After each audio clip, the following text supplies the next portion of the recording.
이고니온에서 두 사도가 함께 유대인의 회당에 들어가 말하니 유대와 헬라의 허다한 무리가 믿더라. 그러나 순종하지 아니하는 유대인들이 이방인들의 마음을 선동하여 형제들에게 악감을 품게 하거늘 두 사도가 오래 있어 주를 힘입어 담대히 말하니 주께서 그들의 손으로 표적과 기사를 행하게 하여 주사 자기 은혜의 말씀을 증언하시니 그 시내의 무리가 나뉘어 유대인을 따르는 자도 있고 두 사도를 따르는 자도 있는지라. 이방인과 유대인과 그 관리들이 두 사도를 모욕하며 돌로 치려고 달려드니 그들이 알고 도망하여 루가오냐의 두 성 루스드라와 더베와 그 근방으로 가서 거기서 복음을 전하니라. 루스드라에 발을 쓰지 못하는 한 사람이 앉아있는데 나면서 걷지 못하게 되어 걸어본 적이 없는 자라. 바울이 말하는 것을 듣거늘 바울이 주목하여 구원받을 만한 믿음이 그에게 있는 것을 보고 큰 소리로 네 발로 바로 일어서라.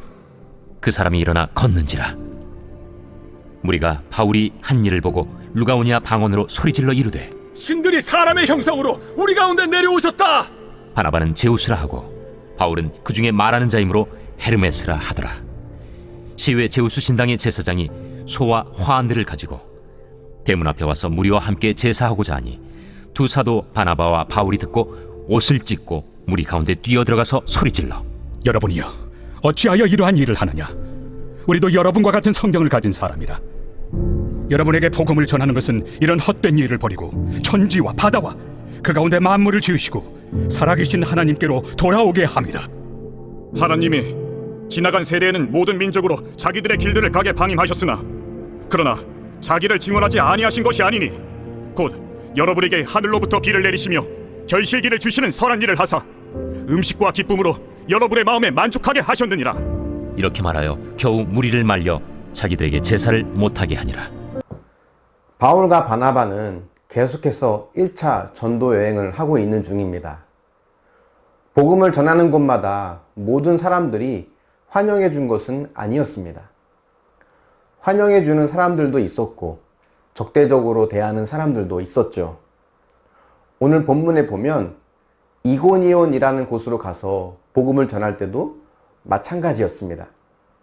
하지만 그렇게 반대에 부딪히고 쫓겨나도 바울과 바나바는 복음 전파의 사명을 멈추지 않았습니다. 그런 박해와 핍박을 받으면서도 복음을 전할 수 있는 힘은 어디서 나오는 것일까요? 그것은 예수님을 향한 사랑과 감사의 마음에서 오는 것이죠. 나를 구원해 주시고 사랑해 주시는 그 은혜를 알면 알수록 그분을 향한 더 큰 헌신이 나오게 됩니다. 그래서 나는 왜 예전만큼 헌신을 못할까? 왜 예전만큼 노력을 못하는 것일까? 이런 질문이 생길 때 나는 왜 복음의 감격이 약해졌을까? 주님을 사랑하는 마음이 약해졌을까를 먼저 고민해 봐야 합니다. 저도 청년 시절에 새벽 기도부터 밤늦게까지 교회에서 봉사하고 지내도 힘든 줄 몰랐던 때가 있었습니다. 그냥 젊을 때라 체력이 좋아서 그런 줄 알았는데 가만 생각해 보니까 그때가 정말 주님을 가장 좋아했던 때였던 것 같습니다. 물론 지금도 주님을 사랑하지만 그때보다 더 인간적인 욕심과 꾀가 더 많아진 것 같아요. 작은 일에도 생색내고 싶어하고 인정받고 싶어하는 제 자신의 모습을 보게 됩니다. 혹시 주님과의 첫사랑이 식었다면 다시 그 첫사랑을 회복할 수 있기를 바랍니다. 어쨌든 바울이 복음을 전할 때를 보면 사람들의 반응이 크게 두 가지입니다. 호의적이거나 적대적이죠. 그러고 보면 복음이 모두에게 기쁜 소식이 되는 것은 아닌 것 같습니다.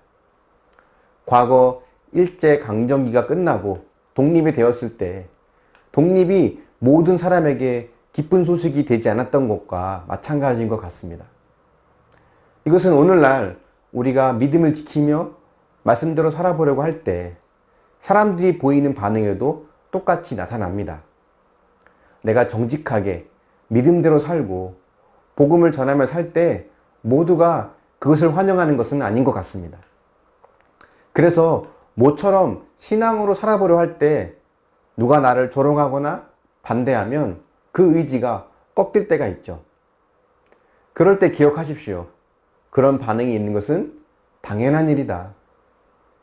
중요한 것은 그런 반응에 흔들리지 않는 것입니다. 예수님이 나와 함께 하신다는 것, 그 예수님이 나를 사랑하신다는 것, 그리고 그 예수님이 저들도 사랑하신다는 것.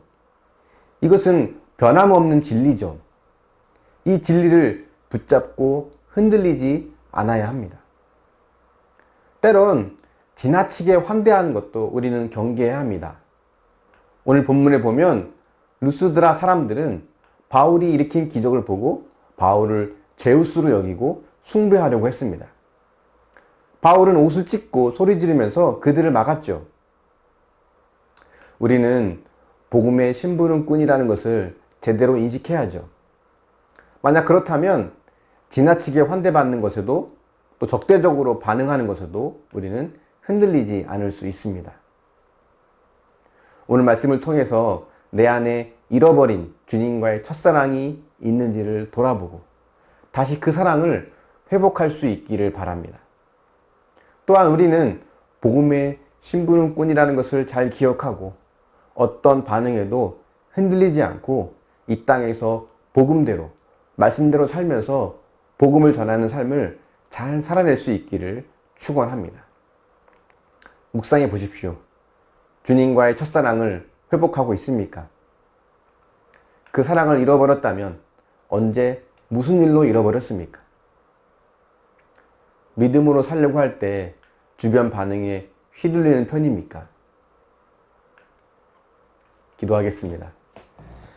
사랑의 하나님, 바울과 바나바가 많은 사람들의 조롱과 핍박에도 불구하고 끝까지 복음을 전하는 삶을 놓지 않았던 것을 보며 하나님, 그들 마음 가운데 있는 주님을 향한 뜨거운 사랑과 감사와 기쁨의 마음이 우리 마음 가운데도 있기를 원합니다. 의지가 있어서 열심히 노력을 해서 되어지는 것이 아니라 하나님을 향한 마음과 그 첫사랑을 회복하는 것이 바로 그렇게 살아갈 수 있는 비결임을 우리가 믿습니다. 잃어버린 첫사랑을 회복할 수 있도록 도와주시고 주님을 향한 그 열정을 다시 한번 우리 마음 가운데 불일 듯 일으켜 주시옵소서. 무엇보다 하나님 말씀대로 살아가는 동안 때로는 주변의 조롱과 주변의 반대에 우리의 의지가 꺾일 때도 있습니다. 또 때로는 지나치게 인정받고 사랑받는 것에 우리 마음이 흔들릴 때도 있을 수 있습니다.